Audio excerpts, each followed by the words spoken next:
নমস্কার। প্রাথমিক শিক্ষক নিয়োগে ২০-২২ ডিএলএড মামলাটা কি বিষবাও জলে? কেন বলছি যে গত ১০ তারিখে কিন্তু ২০-২২ ডিএলএড মামলা কিন্তু সুপ্রিম কোর্টে ডেট হয়।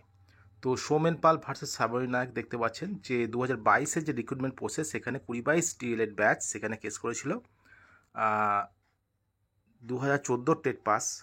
তো দেখতে পাচ্ছেন ২১/৮/৭/২০২৩ ডায়রি নম্বর। তো present and last listed on, যেটা লাস্ট লিস্টেড হয়েছিল 10ই সেপ্টেম্বর ২০২৪-এ honourable justice Hrishikesh Roy and honourable justice R মহাদেবনের বেঞ্চে। তো তার পরবর্তী সময় কিন্তু এখনও পর্যন্ত কোনো ডেট কিন্তু আসেনি। এখনও পর্যন্ত ২০-২২ ডিএলএড ব্যাচের যে মামলার শুনানির তারিখ, সেই শুনানির তারিখ কিন্তু এখনও পর্যন্ত দেয়নি। তো কি হবে, কবে শুনানির তারিখ দেবে, এটা নিয়ে কিন্তু এখনও ধন্দে পড়ে আছে। কেননা যে ভ্যাকেন্সি পড়ে আছে ১১,৭৬৫ থেকে, সেখানে ২,০০০ কিছু সামথিং কিছু বেশি পড়ে আছে। তো সেখানে যেটা বিষয় যে ২০-২২ ডিএলএড ব্যাচ পাবে না আনঅ্যাবজর্বরা পাবে, সেটা নিয়ে কিন্তু ধন্ত ছিলই।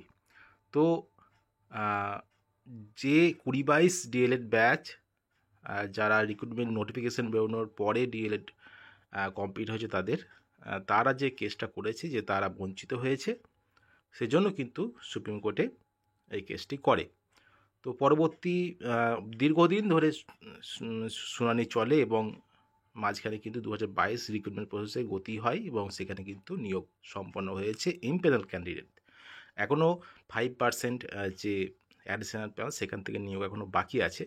তো এই যে রিমেনিং ভ্যাকেন্সি যেগুলো আছে সেগুলো কী হবে এখনও পর্যন্ত কিন্তু জানা নেই। এই ২০-২২ ডিএলএড যে ব্যাচের যে কেস, এই কেসটা না মিটলে কিন্তু ওটা কোনো সুরাহা হবে না। তো কি হবে না, পরবর্তী নিয়োগ নোটিফিকেশান বেরোবো কি না, যে বেরিয়ে যাবে কি না, এটাও কিন্তু একটা বিষয়। যে ২০-২২ ডিএলএড ব্যাচের যে মামলা, এর যে কবে পরবর্তী শুনানির তারিখ দেওয়া হবে, সেটা কিন্তু এখনও পর্যন্ত কোনো আপডেট উঠে আসেনি।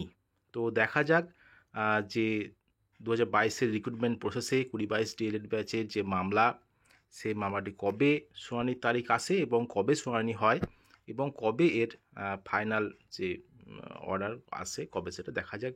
এখনও পর্যন্ত কিছু কিন্তু আপডেট আসেনি শুনানির তারিখের।